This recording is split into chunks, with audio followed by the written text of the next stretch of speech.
Okay, here's the big question, yeah? Should I just shoot automatic or should I actually learn manual settings in my camera?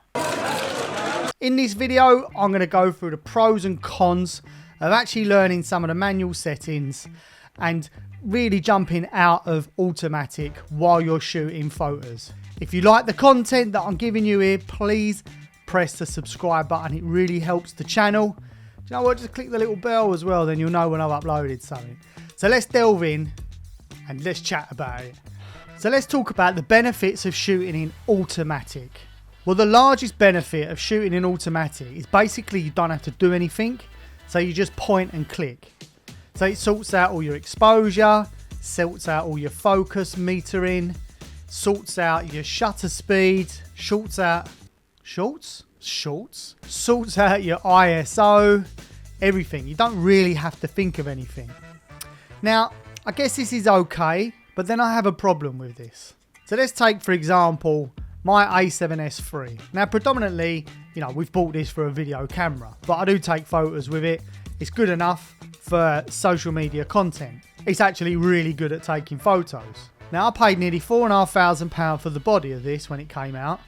And obviously the lenses and other bits and pieces that you have to add to it. Now, would I really go and pay £4,500 on something that I wouldn't understand how to work it? Even at the lower end of the market, your 300s, your £200 cameras, why would you pay that sort of money and not really learn a little bit about how the functions work? Now, I'm not saying you've got to go and spend nearly £5,000 on a camera. What I'm saying is if you are spending money on something, why wouldn't you learn how to use it? Automatic is amazing. It does nail it quite a lot of times, but it has its huge limitations.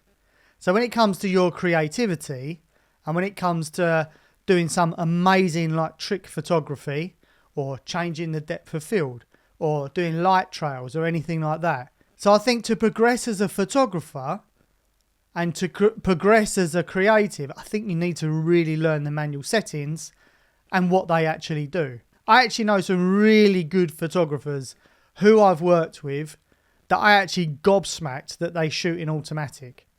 Let's just have a brief overview of manual settings and what I'm actually talking about with it. So there's three things that you need to worry about on the camera. There's aperture, shutter speed, ISO. They all pretty much do similar things, but in a different way. So photography is all about letting light into a sensor on a camera. It doesn't matter whether it's an old school film camera or a brand new digital camera. So aperture, or your F number, is hugely about letting light into the camera. That also generates the blur in the background. I'm not going to be using scientific names or proper photography terminology because it's just really confusing. So the blur in the background is all to do with your aperture, your number, F number that you have on your camera.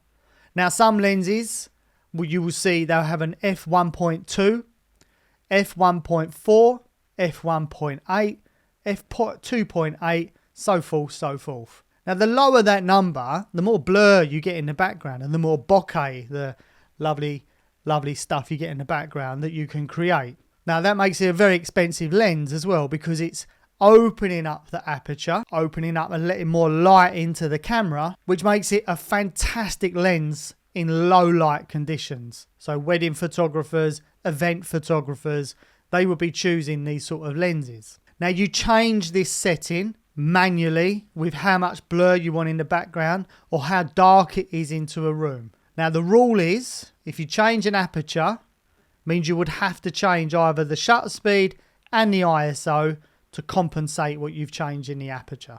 Same goes for shutter speed. If you want to do light trails, you have a low shutter speed. If you're working within something fast and it's moving really quick and you want to get it right in the middle of the action, use a fast shutter speed. But ramping up a shutter speed limits the light what's coming into the camera. So what do? We have to either ramp up the ISO or lower the number on the aperture, the f-stop. ISO. Now, this is something that catches a lot of people out. I know a few photographers that have a little bit of fear of ISO because the more ISO number that you increase, the more sort of noise you get in a photo. Now, a lot of the full frame cameras, they have a bigger sensor in the camera, so the higher the ISO actually doesn't necessarily mean the more amount of noise. It basically represents the sensitivity of light coming into the camera. Typically ISO on most shoots, the highest you would go is 1200.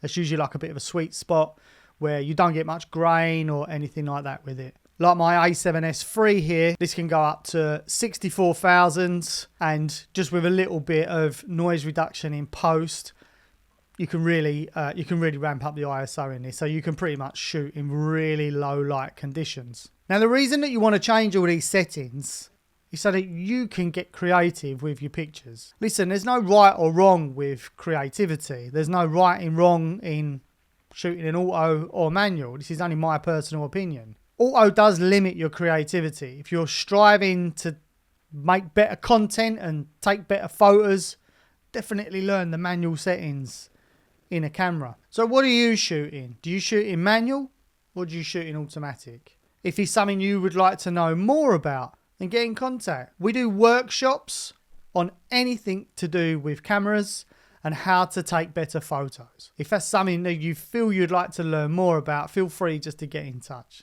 My name's Mark and my company is Fountains Media. If you want to push the boundaries, learn more, be like them top photographers, then learn how to shoot in manual. Literally just turn it over and just start doing it. The more you do it, the more practice you have, the better you'll get at it. I believe in you, I really do.